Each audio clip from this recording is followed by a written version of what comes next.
ಎಲ್ರಿಗೂ ನಮಸ್ಕಾರ. ನಾನು ನಿಮ್ಮ ಮನೆಯ ಮಗಳು ಲಕ್ಷ್ಮೀ ಹರಗೋಪ್. ಮೊನ್ನೆ ನಾನೊಂದು ವಿಡಿಯೋವನ್ನು ಮಾಡಿ ಹಾಕಿದ್ದೆ ಫೇಸ್ಬುಕ್ಕಲ್ಲಿ ಮತ್ತು ಇನ್ಸ್ಟಾಗ್ರಾಮಲ್ಲಿ. ಅದು ಮೊನ್ನೆ ಜಂತರ್ ಮಂತರಲ್ಲಿ ನಡೆದಂಥ ಲಾಠಿ ಚಾರ್ಜ್ ನೀಟ್ ಎಕ್ಸಾಮದ ಬಗ್ಗೆ.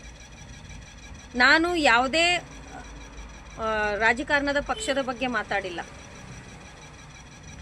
ನಾನು ಮಾತಾಡಿದ್ದು ವಿದ್ಯಾರ್ಥಿಗಳ ಮೇಲೆ ಲಾಠಿ ಚಾರ್ಜ್ ಯಾಕೆ ಮಾಡಿದ್ರಿ, ಹೆಣ್ಮಕ್ಳ ಮೇಲೆ ಆಗಿರುವಂಥ ಆ ಒಂದು ಗಾಯಗಳನ್ನು ನೋಡಿ ಒಬ್ಬ ತಾಯಿಯಾಗಿ ಒಬ್ಬ ಶಿಕ್ಷಕಿಯಾಗಿ ಆ ನೋವನ್ನು ನಾನು ಅನುಭವಿಸಬಲ್ಲೆ. ಆ ನೋವು ನನಗೆ ಅರ್ಥ ಆಗುತ್ತೆ ಅನ್ನೋ ಒಂದು ಕಾರಣಕ್ಕೋಸ್ಕರ ನಾನು ವಿಡಿಯೋನ ಮಾಡಿದೆ. ನನಗೆ ಕೆಲವೊಬ್ಬರು ಇನ್ಸ್ಟಾಗ್ರಾಮಲ್ಲಿ ಫೇಸ್ಬುಕ್ಕಲ್ಲಿ ಮೆಸೇಜ್ ಮಾಡಿದ್ದು ಉಂಟು. ಇವತ್ತು BJP ಸರ್ಕಾರವಿದೆ, ನಾವು ಮಾತಾಡಿದ್ದೀವಿ. ಮುಂದೊಂದು ದಿನ ಏನಾದರೂ ಕಾಂಗ್ರೆಸ್ ಸರ್ಕಾರ ಇದ್ದರೂ ಅವಾಗೂ ಮಾತಾಡ್ತೀವಿ, ಬೇರೆ ಯಾವುದೇ ಸರ್ಕಾರ ಇದ್ದರೂ ಅದು ಮಾತಾಡ್ತೀವಿ. ಇಲ್ಲಿ ಸರ್ಕಾರಕ್ಕಿಂತ ವಿದ್ಯಾರ್ಥಿಗಳ ಭವಿಷ್ಯ ತುಂಬ ಅಮೂಲ್ಯವಾದದ್ದು. ಇವತ್ತು ನಾನು ಒಂದು ಮಾತು ಹೇಳೋಕ್ಕೋಸ್ಕರ ಬಂದಿದ್ದೀನಿ, ಅದು ವಿದ್ಯಾರ್ಥಿಗಳಿಗೋಸ್ಕರ. ವಿದ್ಯಾರ್ಥಿಗಳಿಗೆ ಏನು ವಿಷಯ ಹೇಳಬೇಕಪ್ಪ ಅಂತಂದರೆ, ಇದೇನು ಮೊನ್ನೆ ಲಾಠಿ ಚಾರ್ಜ್ ಆದಮೇಲೆ ಆ ಒಂದು ಜಂತರ್ ಮಂತರದಲ್ಲಿ ಏನು ಇವರು ಹೋರಾಟವನ್ನು ಮಾಡ್ತಾ ಇದ್ದಾರೋ ವಿದ್ಯಾರ್ಥಿಗಳು, ಅಲ್ಲಿ ಕೆಲವೊಂದು ಸಂಘಟನೆಗಳು ಬಂದು ಆಯಾ ಧರ್ಮದ ಘೋಷಣೆಗಳನ್ನು ಕೂಗ್ತಾ ಇದ್ದೀರಿ. ದಯವಿಟ್ಟು ಅದನ್ನು ಮಾಡಬೇಡಿ. ಯಾಕಂದರೆ ಕೈ ಮುಗಿದು ಕೇಳ್ಕೊತೀನಿ, ದಯವಿಟ್ಟು ಮಾಡಬೇಡಿ. ಯಾಕಪ್ಪ ಅಂತಂದರೆ ನಾವೆಲ್ಲರೂ ಭಾರತೀಯರು. ಇದನ್ನು ಮೊದಲು ತಿಳ್ಕೊಳ್ರಿ. ಯಾಕಂದರೆ ನಾವು ಶಾಲೆಗೆ ಹೋದರೆ ನಮ್ಮ ಜಾತಿ ಧರ್ಮವನ್ನು ಯಾರೂ ಕೇಳೋದಿಲ್ಲ, ಶಿಕ್ಷಕರು ಯಾವತ್ತೂ ಕೇಳೋದಿಲ್ಲ. ಎಲ್ಲ ಮಕ್ಕಳನ್ನು ಶಿಕ್ಷಕರು ತಮ್ಮ ಮಕ್ಕಳ ಹಾಗೆ ಜೋಪಾನ ಮಾಡ್ತಾರೆ, ವಿದ್ಯಾಭ್ಯಾಸ ಹೇಳ್ಕೊಡ್ತಾರೆ. ಎಲ್ಲ ವಿದ್ಯಾರ್ಥಿಗಳೊಳಗೆ ಈ ಒಂದು ತಾಯಿಯಾಗಿ ಒಬ್ಬ ಶಿಕ್ಷಕಿಯಾಗಿ ನಿಮ್ಮಲ್ಲಿ ಮನವಿ. ಯಾಕಂದರೆ ತುಂಬ ದಿನಗಳಿಂದ ಅಂದರೆ ಒಂದು ತಿಂಗಳಿಂದ ಒಂದು ಶಾಂತ ರೀತಿಯಾಗಿ ಜಂತರ್ ಮಂತರ್ ಒಂದು ಹೋರಾಟ ನಡೀತಾ ಇದೆ. ದಯವಿಟ್ಟು ಅಲ್ಲಿ ಯಾವ ಸಂಘಟನೆಗಳು ಬಂದು ಅಥವಾ ಇನ್ಯಾರೋ ಬಂದು, ಅಲ್ಲಿ ಹಲವಾರು ಹಿಂದೂ ಸಂಘಟನೆಯವರು ಬರ್ತಾ ಇದ್ದಾರೆ, ಇನ್ನೂ ಮುಸ್ಲಿಂ ಸಂಘಟನೆಯವರು ಇದ್ದಾರೆ, ಜೈನರಿದ್ದಾರೆ, ಈ ಹಲವಾರು ಸಂಘಟನೆಗಳು ಬರ್ತಾರೆ. ಇವರೇ ಅಂತ ಹೇಳಲ್ಲ, ನಾವೆಲ್ಲರೂ ಭಾರತೀಯರು. ಹಾಗಾಗಿ ವಿದ್ಯಾರ್ಥಿಗಳಲ್ಲಿ ದಯವಿಟ್ಟು ಏನಪ್ಪ ಮನವಿ ಅಂತಂದರೆ, ಜಂತರ್ ಮಂತರ್ ಏನು ಅಲ್ಲಿ ನೀವು ಹೋರಾಟವನ್ನು ಮಾಡ್ತಾ ಇದ್ದೀರೋ ಅದರ ಮೂಲ ಉದ್ದೇಶವನ್ನು ದೃಢವಾಗಿ ಕೈಯಲ್ಲಿ ಹಿಡ್ಕೊಂಡು ಆ ಒಂದು ಹೋರಾಟವನ್ನು ಮುಂದುವರಿಸಿ ವಿನಃ ಯಾವುದೇ ರಾಜಕಾರಣಿಗಳ ಮಾತಿಗಾಗಲಿ, ಯಾವುದೇ ರಾಜಕಾರಣಿಗಳ ಒಂದು ರಾಜಕಾರಣಕ್ಕಾಗಿ ತಾವು ತಮ್ಮ ಉದ್ದೇಶವನ್ನು ಮರೆತು ಜಂತರ್ ಮಂತರನ್ನು ಬೇರೆ ದಾರಿಗೆ ಒಯ್ಬೇಡಿ ಮಕ್ಕಳೇ. ಇದು ನಿಮ್ಮ ಭವಿಷ್ಯಕ್ಕೋಸ್ಕರ ನೀವು ಹೋರಾಡ್ತಾ ಇದ್ದೀರಿ. ಅಂಥವ್ರು ಏನಾದರೂ ಬಂದರೆ ಅಲ್ಲಿ ಬಂದು ಘೋಷಣೆಗಳು ಕೂಗೋದಾಗಲಿ, ನಮ್ಮ ದೇಶದ ವಿರುದ್ಧ ಘೋಷಣೆಗಳ ಕೂಗೋದಾಗಿರ್ಬೋದು, ಅಥವಾ ಇನ್ಯಾವುದೋ ಘೋಷಣೆಗಳನ್ನ ಕೂಗೋದಾಗಿರ್ಬೋದು, ದಯವಿಟ್ಟು ಅವ್ರಿಗೆ ರಿಕ್ವೆಸ್ಟ್ ಮಾಡಿಕೊಡ್ರಿ, ಕಾಲಿಗೆ ಬಿದ್ದು ರಿಕ್ವೆಸ್ಟ್ ಮಾಡ್ಕೊಳ್ಳಿ. ದಯವಿಟ್ಟು ಇಲ್ಲಿ ಯಾವುದೇ ಸಂಘಟನೆ ಅಥವಾ ಯಾವುದೇ ರಾಜಕೀಯಕ್ಕೋಸ್ಕರ ಈ ಒಂದು ಜಂತರ್ ಮಂತರ್ ನಡೀತಾ ಇಲ್ಲ, ವಿದ್ಯಾರ್ಥಿಗಳ ಭವಿಷ್ಯಕ್ಕೋಸ್ಕರ ನಡೀತಾ ಇದೆ ಅಂತ. ನಾನೊಂದಿಷ್ಟು ನಿನ್ನೆ ಕೆಲವೊಂದು ವಿಡಿಯೋಗಳು ನೋಡಿದೆ.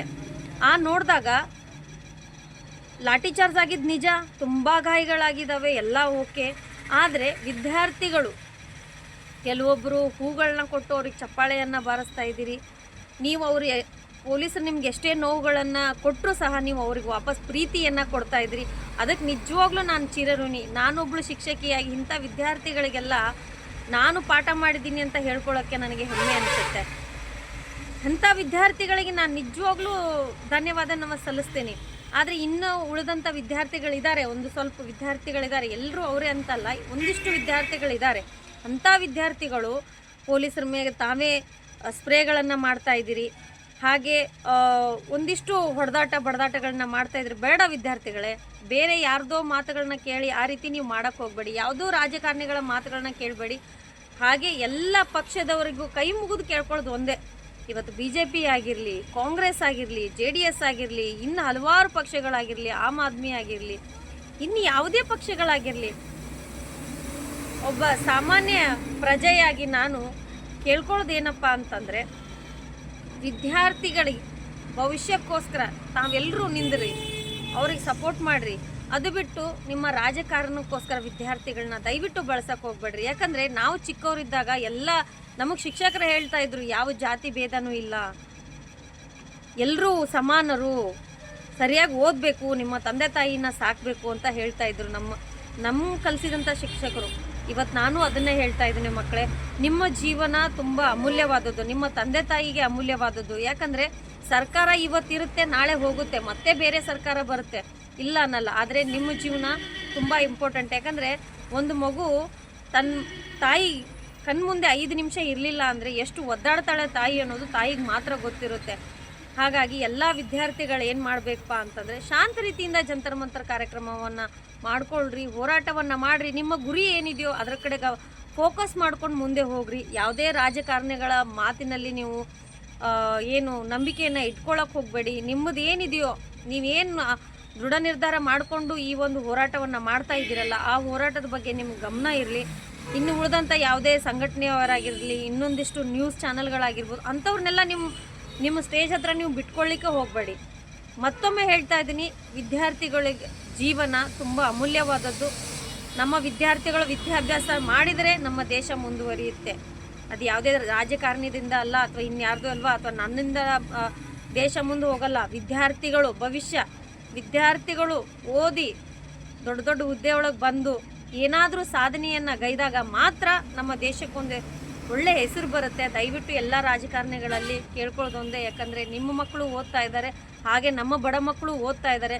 ನಮ್ಮಂಥ ಬಡ ಮಕ್ಕಳು ಅಲ್ಲಿ ನಿಂತ್ಕೊಂಡು ಹೋರಾಟ ಮಾಡ್ತಾ ಇದ್ದಾರೆ ವಿನಃ ಶ್ರೀಮಂತರ ಮಕ್ಕಳು ಬಂದು ಅಲ್ಲಿ ಹೋರಾಟವನ್ನು ಮಾಡ್ತಾ ಇಲ್ಲ.